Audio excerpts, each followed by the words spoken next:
Φίλες και φίλοι, γεια σας. Είμαι ο Ρολάνδος Παύλου, γενικός γιατρός και πιστοποιημένος γιατρός μεταβολικής υγείας, μέλος του Διεθνούς Δικτύου Nutrition Network και μέλος του Low Carb USA.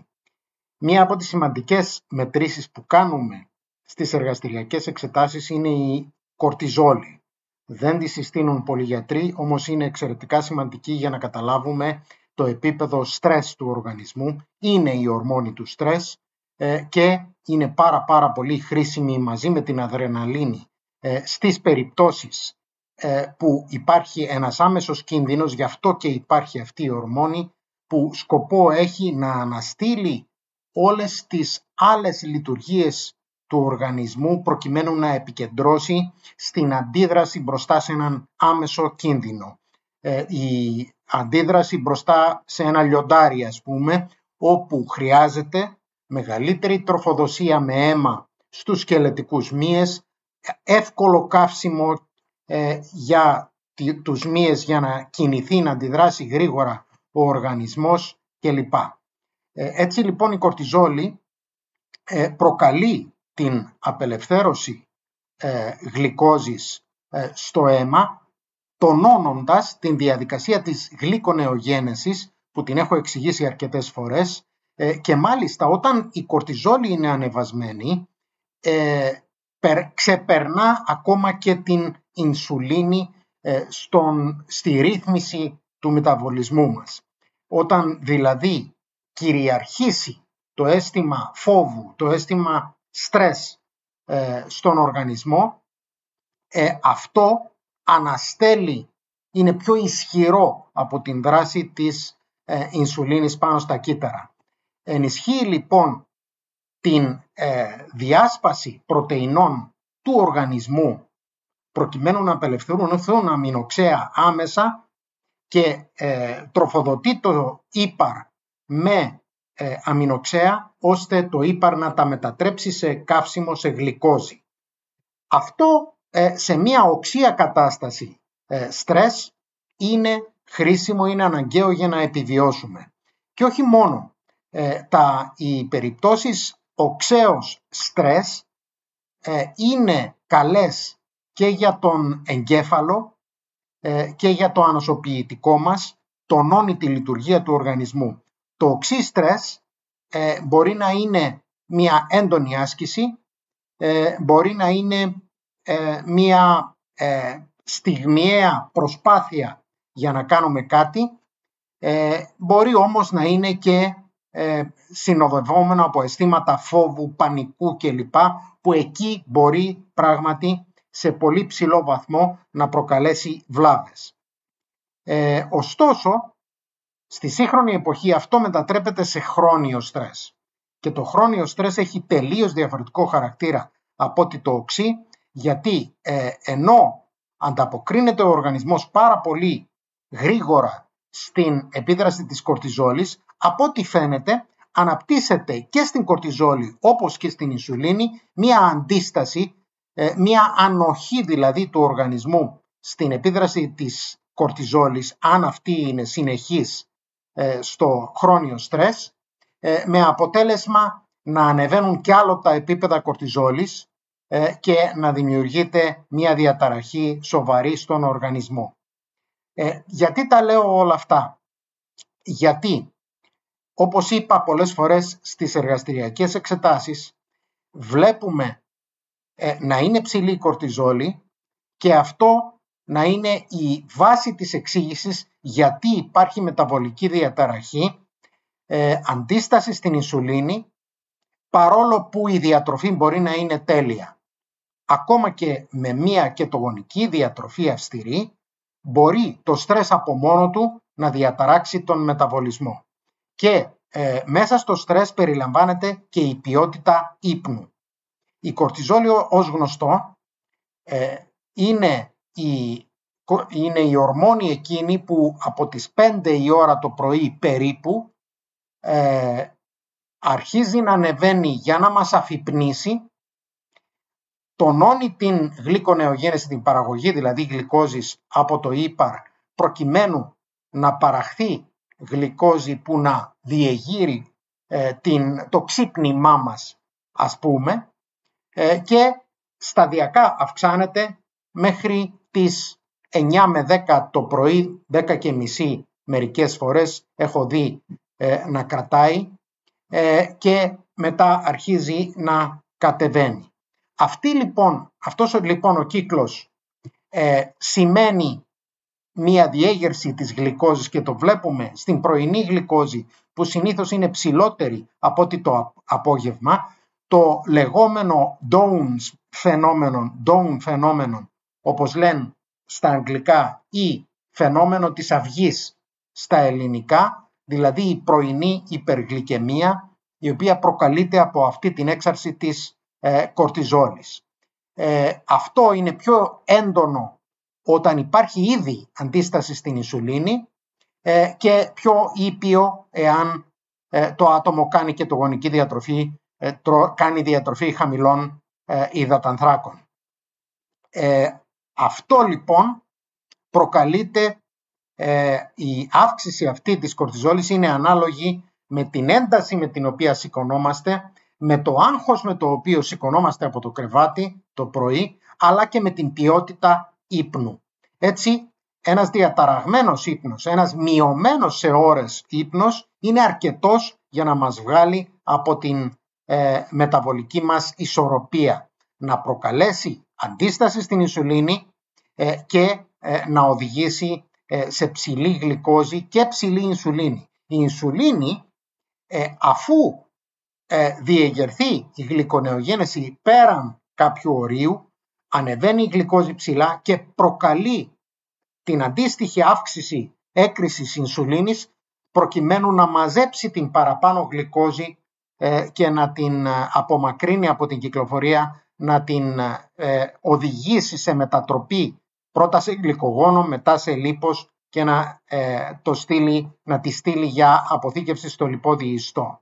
Έτσι λοιπόν γίνεται μια αλυσίδα γεγονότων με την κακή ποιότητα ύπνου, η οποία οδηγεί στην παροδική ίσως αντίσταση στην ινσουλίνη, αλλά στην χρόνια κατάσταση η χρόνια διαταραχή ύπνου είναι μια πολύ σοβαρή αιτία διαταραχής της μεταβολικής υγείας. Πρέπει να δίνουμε πάρα πολύ μεγάλη σημασία στην ποιότητα του ύπνου μας. Αυτό πώς μπορεί να το πετύχουμε? Το πρώτο είναι ότι το βράδυ θα πρέπει να τρώμε σχετικά ελαφρά, σχετικά νωρίς. Η ελληνική παράδοση της εξόδου αργά το βράδυ, τον παλιό καιρό που οι Έλληνες βγαίνανε στις ταβέρνες, γιατί πλέον έχει μειωθεί δραστικά η συχνότητα εξόδου, παρόλα αυτά θυμάμαι ότι πριν από τις 10 το βράδυ δεν έτρωγαν οι Έλληνες βραδινό στις ταβέρνες. Στο σπίτι δεν γνωρίζω, αλλά συνήθως τα ωράρια είναι 9.30-10 το βράδυ, πολλές φορές και ακόμα πιο αργά, είτε παραγγελίες απ' έξω είτε βραδινό στο σπίτι.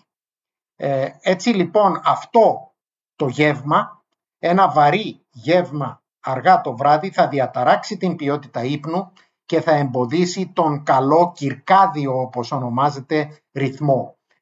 Δεν μπορούμε να τον παρακάμψουμε, να τον στρεβλώσουμε πολύ αυτό τον κυρκάδιο ρυθμό, δηλαδή τον κύκλο της μέρας και της νύχτας.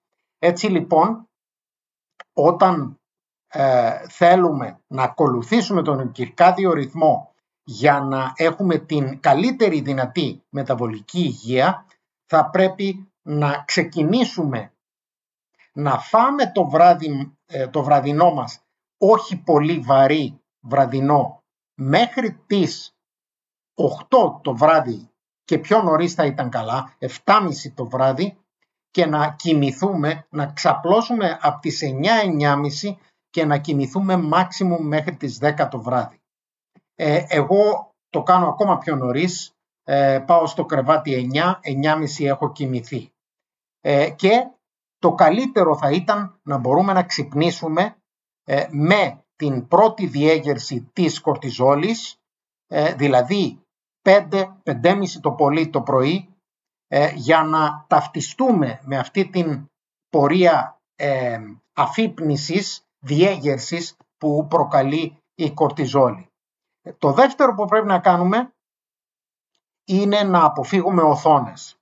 Δηλαδή, γνωρίζω ότι όλοι κάθονται το βράδυ να δουν ειδήσεις, να χαλαρώσουν λίγο στον καναπέ. Πολλές φορές χρησιμοποιείται η τηλεόραση για να αποκοιμηθούμε, για να μας νηστάξει. Ωστόσο, η μπλε ακτινοβολία από τις οθόνες διεγείρει τον εγκέφαλο, διαταράσσει τα κύματα του εγκεφάλου, τις νευρικές όσεις και δεν επιτρέπει την χαλάρωση που χρειάζεται για έναν καλό ύπνο. Μην ξεχνάμε ότι ο κυρκάδιος κύκλος στην ανθρώπινη φυσιολογία καθορίζεται από το μάτι. Δηλαδή, βλέποντας φως, ο εγκέφαλος αντιλαμβάνεται ότι είναι μέρα. Βλέποντας σκοτάδι, αντιλαμβάνεται ότι είναι βράδυ. Μέρος των φυσιολογικών λειτουργιών του οργανισμού καθορίζεται από αυτή την πρόσληψη φωτός ή μη πρόσληψη φωτός, όχι βέβαια η πρωινή κορτιζόλη.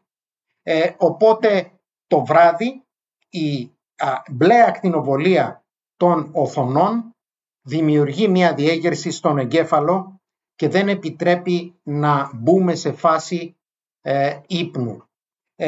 Είναι απλό βέβαια, και εγώ το έχω κάνει και στο κομπιούτερ και στο κινητό, να αφαιρέσουμε την μπλε ακτινοβολία, να τα βάλουμε σε νυχτερινή λειτουργία ακόμα και στη διάρκεια της μέρας, για να αποφύγουμε την μπλε ακτινοβολία. Ωστόσο, στο κινητό για παράδειγμα, ακόμα και η ηλεκτρομαγνητική ακτινοβολία που εκπέμπει το κινητό έχει βρεθεί ότι διεγείρει τον εγκέφαλο, ταυτίζεται με συχνότητες στις οποίες λειτουργεί ο εγκέφαλος και έτσι πολλαπλασιάζεται η ένταση αυτών των όσεων.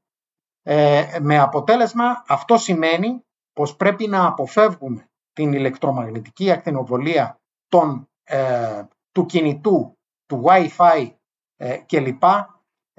Το βράδυ, προκειμένου να καταφέρουμε να χαλαρώσουμε. Καλά θα ήταν, το ιδανικό θα ήταν να κλείσουμε το Wi-Fi το βράδυ, το router, και να απενεργοποιήσουμε τα τηλέφωνα και να αφιερώσουμε τις τελευταίες 2 ώρες πριν πάμε για ύπνο σε ένα βιβλίο με μια ήρεμη μουσική, με ήπιο φωτισμό, εκτός βέβαια στο βιβλίο για να βλέπουμε να διαβάσουμε, αλλά να κάνουμε πράγματα τα οποία μας χαλαρώνουν. Να κάνουμε διαλογισμό, να κάνουμε γιόγκα, να κάνουμε πράγματα τα οποία θα αφαιρέσουν την υπερένταση από τον εγκέφαλο. Και σε αυτό σημειώνω ότι και οι οθόνες, ακόμα και αν αφαιρέσουμε την μπλε ακτινοβολία, μπορεί το περιεχόμενο αυτού που βλέπουμε να δημιουργεί μια υπερένταση, μια διέγερση, η οποία μας δυσκολεύει μετά να μπούμε σε φάση ύπνου. Το επόμενο είναι ο καφές. Ότι μπορεί ο καφές το πρωί να μας βοηθά να ξυπνήσουμε, αλλά εάν είναι υπερβολική η δόση, τότε μπορεί να διαταράξει τον βραδινό ύπνο. Εμένα με διαταράσει και το κακάο και το πράσινο και μαύρο τσάι. Επομένως, ο καθένας πρέπει να βρει εκείνες τις ουσίες που τον διεγείρουν και να τις αποφεύγει όσο μπορεί για να έχει ήρεμο ύπνο. Εγώ δηλαδή ακόμα και το πρωί να πιω δεύτερο καφέ ή να πιω ένα κακάο μετά που ήπια τον καφέ μου, ακόμα και αυτό είναι αρκετό να μου προκαλέσει διαταραχή του ύπνου το βράδυ. Γι' αυτό προσέξτε το. Επίσης με τον καφέ είναι συχνό φαινόμενο άνθρωποι οι οποίοι έχουν ένταση εργασίας να καταφεύγουν στην αύξηση της δόσης του καφέ όταν ήδη έχουν διαταραγμένο ύπνο. Δηλαδή είχαν διαταραχή του ύπνου, μειωμένες ώρες ύπνου λόγω άλλων αιτιών και ξυπνώντας δεν έχουν δυνάμεις, νιώθουν ότι δεν θα βγάλουν τη μέρα και αυξάνουν τη δόση του καφέ. Αυτό έρχεται να αυξήσει ακόμα περισσότερο τα επίπεδα κορτιζόλης, να δημιουργήσει ακόμα μεγαλύτερο στρες και ακόμα μεγαλύτερη μεταβολική διαταραχή, αύξηση της γλυκόζης και της ινσουλίνης. Είναι ένας φαύλος κύκλος, τον οποίο πρέπει να σπάσουμε προσπαθώντας να δώσουμε λύση στην ποιότητα του ύπνου, στην κακή ποιότητα του ύπνου, να διορθώσουμε τον ύπνο. Το επόμενο είναι το μαγνήσιο, ότι πολύ συχνά μια έλλειψη μαγνησίου μπορεί να δημιουργεί διαταραχή στον ύπνο, όπως και άλλοι ηλεκτρολίτες, αλλά το κύριο είναι το μαγνήσιο και τα ω3, και τα δύο αυτά είναι χρήσιμα στην καλή ποιότητα ύπνου και εάν παίρνετε μαγνήσιο, ιδιαίτερα όσοι κάνετε κετογονική, καλά είναι να παίρνετε μαγνήσιο, ειδικά το βράδυ βοηθά στην ποιότητα ύπνου. Είναι πολλές οι αιτίες που μπορεί να διαταράξουν τον ύπνο. Έχω ανακαλύψει και εμπειρικά, αλλά το έχω βρει και στη βιβλιογραφία, ότι μία άσκηση, σωματική άσκηση στη διάρκεια της μέρας, επίσης αφαιρεί αρκετά μεγάλο μέρος από το στρες και βοηθά τον εγκέφαλο να κατεβάσει τα επίπεδα οξύδωσης και υπερλειτουργίας, βοηθά στην αποτοξίνωση του εγκεφάλου και οδηγεί σε καλύτερη ποιότητα ύπνου μετά το βράδυ. Είναι γνωστό ότι μετά από μια κουραστική δραστηριότητα στη διάρκεια της μέρας, το βράδυ θα έχουμε έναν καλύτερο ύπνο. Έτσι και σε αυτό τον τομέα μια μέτρια λογική για τα δεδομένα της σωματικής μας διάπλασης δραστηριότητα βοηθά και αυτή στην ποιότητα του ύπνου.